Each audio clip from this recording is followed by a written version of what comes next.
My husband's estate, valued at $80 million along with this house, will be inherited by me as we have no children. My sister-in-law's demeanor is always a challenge to contend with.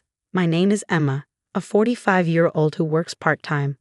My husband and I are blessed with 2 sons, one a senior and the other a sophomore in high school.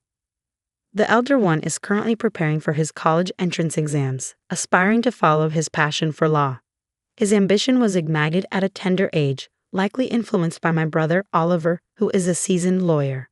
A few years back, Oliver established his own law firm, which my eldest son admires greatly. From his early years, my son demonstrated a knack for academic excellence, a trait that Oliver wholeheartedly encouraged upon learning of his nephew's aspirations.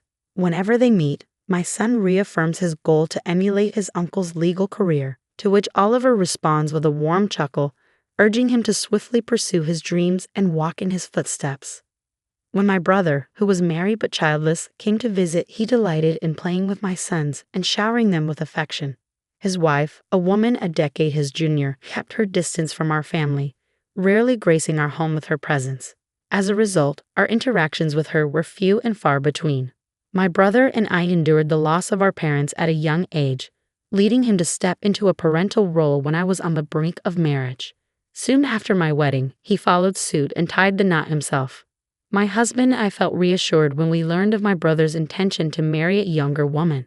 However, upon meeting his fiancée, I was taken aback by her perpetually sullen demeanor. We had anticipated joyous exchanges, considering she was about to marry into our family, yet her expression remained persistently glum as she regarded us. In the presence of my brother and his fiancée, I offered a superficial compliment, saying, "You two make a great pair." Yet my true sentiments emerged only in the quiet moments at home with my husband. I couldn't shake off the curiosity about why she seemed so discontented. As their marriage was sealed, my husband echoed my concerns, remarking with a hint of worry, "She didn't seem particularly joyful as a bride. It's a bit concerning, isn't it?" Shortly before their wedding, my brother tied the knot with his 10 years younger fiancée. To celebrate my husband, our children, and I paid them a visit at their newly acquired house. The grandeur of the place left me in awe, a testament to my brother's success as a law firm owner. However, the absence of my sister-in-law raised eyebrows. In jest, my husband quipped to my brother, "Has your wife already abandoned ship?" Though meant in good humor, the tension in my brother's reaction left us both uneasy. According to him, whenever there's trouble, his wife retreats to her parents' home. Today, she stayed over to celebrate her mother's birthday. My husband's expression drooped, perhaps regretting his attempt at humor. Then, out of the blue, my brother posed a serious question with a poker face. "If I were ever unable to have children, would you consider letting me adopt one of yours?" I initially brushed it off as a jest, but my brother's earnest demeanor suggested otherwise. Stunned by the unexpected proposal, I found myself unable to respond, while my husband, with a chuckle, replied, "Who knows what the future holds? Let's cross that bridge when we come to it. If you're serious, and if our children are comfortable with it, we can discuss it then." Though my husband seemed to take it lightly, I couldn't shake off the underlying concerns about both the adoption suggestion and the strained relationship between my brother and his wife. It wasn't my place to interfere in their marital issues, but I couldn't help but worry. Subsequently, whether it was our visits to my brother's home or his visits to ours, he always came alone. His wife was conspicuously absent, further fueling my apprehensions. My brother never brought up his wife, so I refrained from prying into their relationship. After over a decade of marriage, her presence faded into obscurity in my mind. This year, as my eldest son's acceptance into his dream law school was celebrated at our house, my brother broached the topic of adoption once again. "Just as I mentioned before, would you consider allowing me to adopt one of your children?" he inquired. Their inability to conceive led him to revisit the idea. The last time we discussed it, they were newlyweds, so there was no urgency. Yet this time, my brother's tone conveyed seriousness. Despite the weight of the proposal, my husband's response was swift and nonchalant. "Would you prefer our eldest son, considering his ambition to become a lawyer?" he quipped. While my husband's manner seemed casual, I remained cautious, mindful of the profound impact such a decision would have on our sons' lives. Even though my brother, their uncle, would be adopting them, I couldn't shake the worry about my sister-in-law's potential treatment of my sons. who wouldn't be her own flesh and blood. Seeking reassurance, I cautiously asked my brother, "Is your wife on board with the adoption?" His response, accompanied by a wry smile, was somewhat comforting. "Don't fret over her. We've discussed it already," he assured me. While I felt relieved knowing they had addressed the matter, I couldn't reach a decision immediately. Instead, I resolved to involve my sons in the discussion and let them weigh in, considering they were already in high school and capable of making their own choices. We left the matter unresolved that day, but a few days later, I received an urgent call from my brother's lawyer's office. They informed me that he had collapsed and was rushed to the hospital. Frantically, I made my way there, only to find the law firm's staff anxiously awaiting news. It appeared my brother had suffered a stroke at work and was now unconscious.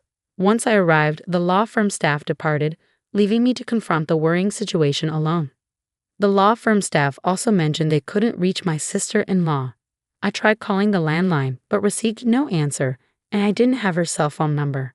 Eventually, my husband and younger son arrived, but still there was no luck reaching her. It was my younger son who stumbled upon a smartphone amidst my brother's belongings. With some effort, we managed to unlock it and began searching for her contact details. When she finally picked up the call from that phone, her response was laced with anger. "I warned you not to call again. I'll take legal action," she snapped. Attempting to convey urgency amidst her tirade, I interjected, "It's Emma, Oliver's sister. My brother has collapsed and is in the hospital." Her tone softened upon realizing it was me on the line. "Oh, I'm terribly sorry. I mistook you for Oliver. You said he collapsed?" she inquired. After updating her on my brother's condition and the hospital he was admitted to, her response took a surprisingly casual turn. "I'm unable to come to the hospital right now due to prior commitments. Please keep me informed," she requested before abruptly ending the call.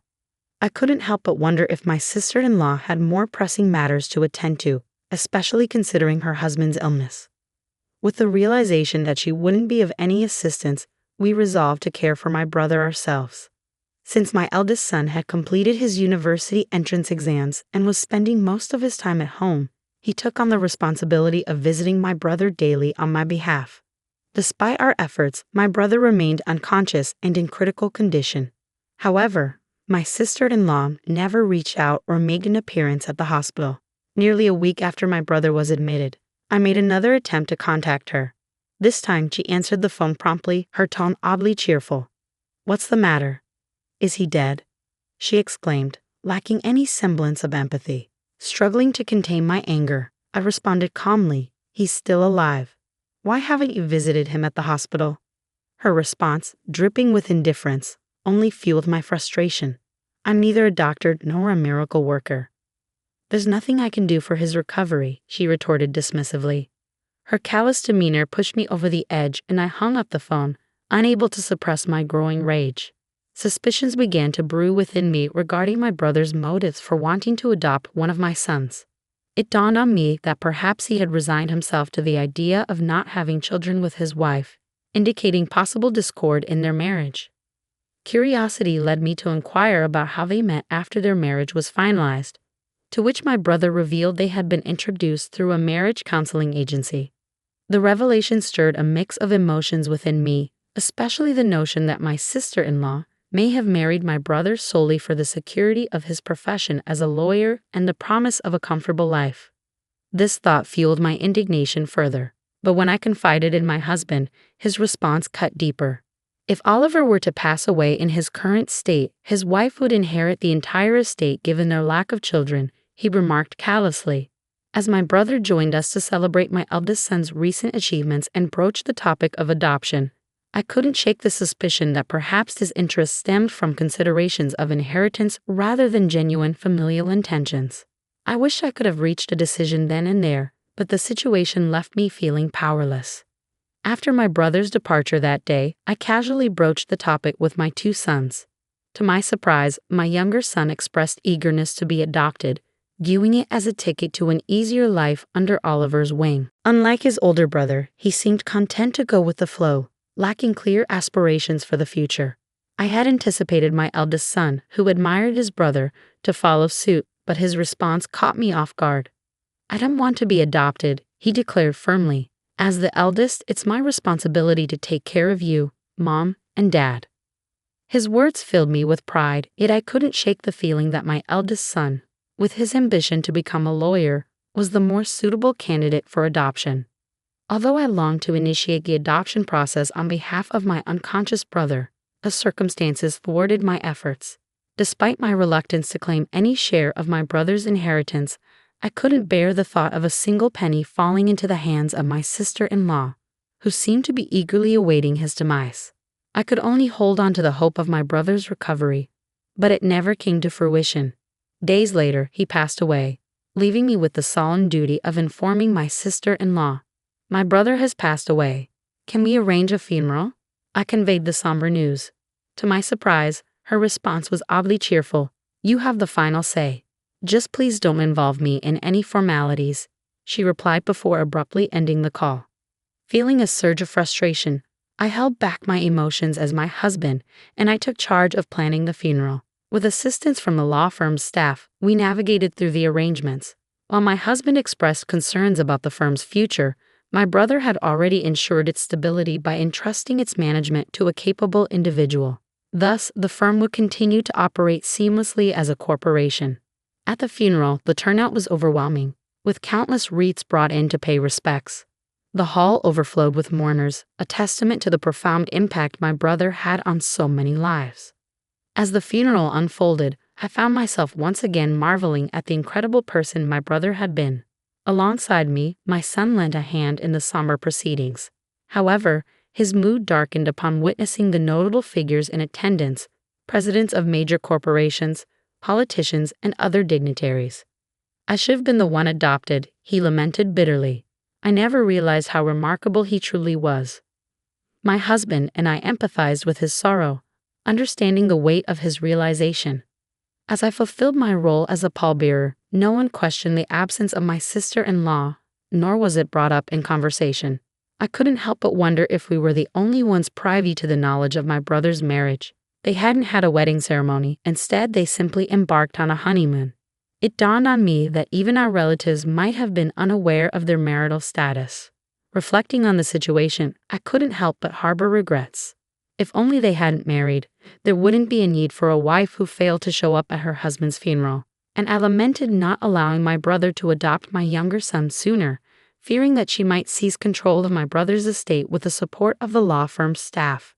The funeral for my brother had concluded, and I extended invitations for everyone to gather at his house for a meal, expressing my gratitude. Thanks to all of you, my brother will be able to rest in peace, I said, my voice laden with sorrow.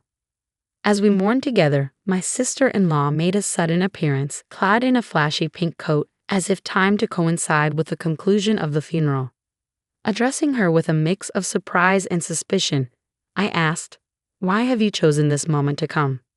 With a wide grin on her face, she spoke loudly for all to hear. As my husband's wife, I inherit his estate, valued at $80 million, along with this house. With no children in the picture, everything belongs to me. Her triumphant declaration prompted laughter from my brother's colleagues, leaving us puzzled by their reaction. My sister-in-law shot them a glare and scolded. "What's so funny? How rude."